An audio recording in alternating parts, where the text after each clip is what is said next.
নবান্নে জুনিয়র ডাক্তারদের সঙ্গে দীর্ঘক্ষণ বৈঠক হয় মুখ্য সচিবের। দীর্ঘ বৈঠকের পরেও মিলল না সমাধান সূত্র। প্রায় 5 ঘন্টা পর নবান্ন থেকে বেরিয়ে যান আন্দোলনকারীরা।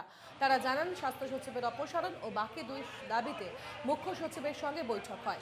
হাসপাতালের নিরাপত্তা, ট্রেড কালচার, ছাত্র সংসদ নির্বাচন, কলেজে কলেজে টাস্কফোর্স এইসব দাবি নিয়ে আলোচনা হয়।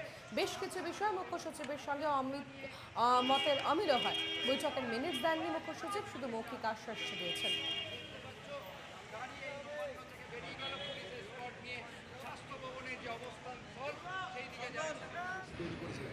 তিনি বলেছেন আমরা তাতে রাজি হয়নি, আমরা বেরিয়ে এসেছি। তিনি তারপর বলেছেন যে ড্রাফট ফর্মে একটা মেল পাঠানোর জন্য, যে মেলের পেলে উনি হয়তো কাল সকালে যে দাবি দাবাগুলো নিয়ে আলোচনা হয়েছে সেগুলো নিয়ে একটা ডাইরেক্টিভ দেবেন। আমরা সেই ডাইরেক্টিভের অপেক্ষায় আছি।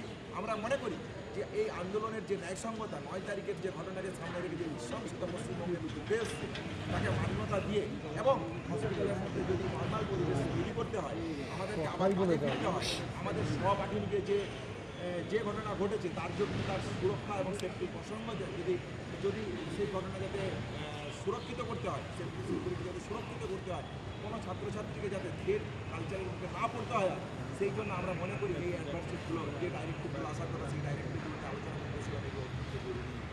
সেই জরুরির জায়গা থেকে আমরা বলতে চাই অতি দ্রুততার সাথে এই জায়গাটাকে দেখা হোক, এবং আমাদের হসপিটালের সাথে যে আমরাও তো অতি দ্রুততার সাথে কাজে ফিরতে চাই। তাহলে কাজে ফিরতে গেলে আমাদের যে দাবি দেওয়া ছিল, যে ন্যূনতম দাবি দেওয়া, সেই ডাইরেক্টিভের অপেক্ষায় আমরা আছি। আমরা মনে করি যে রাজ্য প্রশাসন যদি আমাদের আন্দোলনের প্রতি সদর্থক থাকে এবং আমাদের দাবিকে ন্যায়সঙ্গত বলে মনে করেন, আমি মনে করি দ্রুততার সাথে তারা এই আমাদের কর্মবিরতি এবং অবস্থান বিক্ষোভের প্রশ্নে আমাদের যেভাবে কর্মবিরতি এবং অবস্থান বিক্ষোভ চলছিল সেইভাবে চলবে। আমরা ডিরেক্টিভের অপেক্ষায় আছি। ডিরেক্টিভ দিলে আমরা আমাদের অবস্থান এবং কর্মবিরতি সম্পর্কে। আমাদের সঙ্গে সরাসরি রয়েছেন আমাদের প্রতিনিধি সচিন রক্ষিত, একেবারে স্বাস্থ্য ভবন চত্বর থেকে। সচিন, ইতিমধ্যেই আন্দোলনকারীরা তারা পরিষ্কার করেছেন যে যতক্ষণ না তাদের যে দাবি সেই দাবি পূরণ না হয় ততক্ষণ পর্যন্ত তারা আন্দোলনে রত থাকবেন। অর্থাৎ সচিব এখনো পর্যন্ত কিন্তু জটিলতা কাটলো না।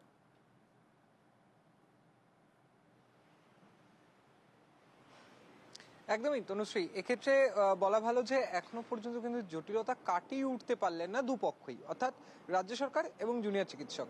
এই যে দুপক্ষের মধ্যে যে বারংবার বৈঠক, কখনো মুখ্যমন্ত্রীর সঙ্গে, কখনো মুখ্য সচিবের সঙ্গে, কখনো কালীঘাটে, তো কখনো নবান্নে, এই যে বৈঠক, সেই বৈঠকে প্রত্যেক দিনই যে বৈঠকের একটি যে পরিস্থিতি তৈরি হচ্ছে বা বৈঠকে বসছেন দুপক্ষই, সেই বৈঠকের পরেই রাজ্যের সাধারণ মানুষ, রুগীর পরিজনেরা প্রত্যেকেই আশা রাখছেন হয়তো এই অচলাবস্থা তারা কেটে উঠবে এবং তারা স্বাভাবিকভাবে, স্বাভাবিক ছন্দে তারা আবার চিকিৎসা পরিষেবা পাবেন। কিন্তু প্রত্যেক দিনের বৈঠকের শেষে দেখা যাচ্ছে জুনিয়র চিকিৎসকরা তারা জানাচ্ছেন যে তারা হতাশ, এবং সেই বৈঠকের শেষে তারা কিন্তু যে তাদের যে কর্মবিরতি, সেই কর্মবিরতি কিন্তু তুলছেন না।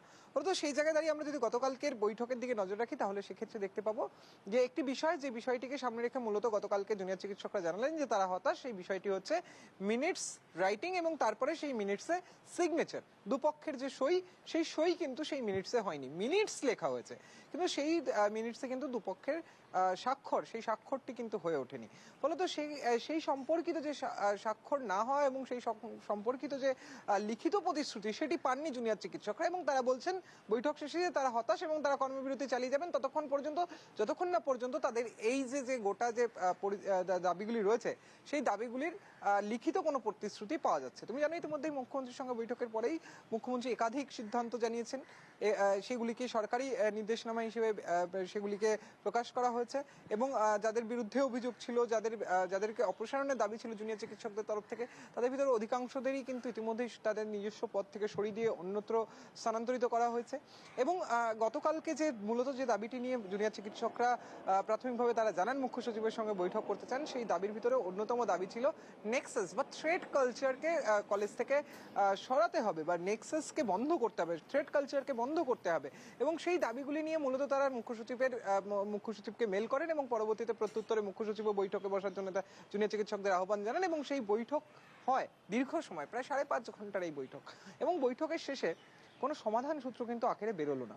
যে মূলত দাবিগুলি নিয়ে তারা গিয়েছিলেন, নিরাপত্তা সুনিশ্চিত করতে হবে, নেক্সাস বন্ধ করতে হবে, থ্রেড কালচার বন্ধ করতে হবে, কলেজের সংসদের নির্বাচন সুষ্ঠুভাবে করতে হবে। এই যে দাবিগুলি, সেই দাবিগুলির কিন্তু কোনোটাই লিখিত প্রতিশ্রুতি হিসেবে তারা পাননি।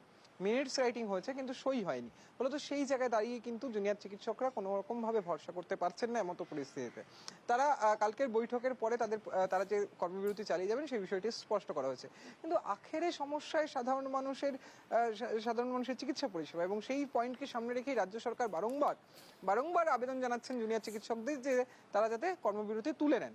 বন্যা পরিস্থিতি রাজ্যের বিভিন্ন অংশে, বিভিন্ন জেলায়, বিভিন্ন গ্রামগুলিতে, বিভিন্ন পঞ্চায়েতে সেখানে বন্যা পরিস্থিতি তৈরি হয়েছে, এবং সেই বিষয়টিকে সামনে রেখেও মুখ্যমন্ত্রী আবেদন জানিয়েছিলেন জুনিয়র চিকিৎসকদের যে তাদের এখন এই মুহূর্তে কাজে ফেরাটা অত্যন্ত জরুরি।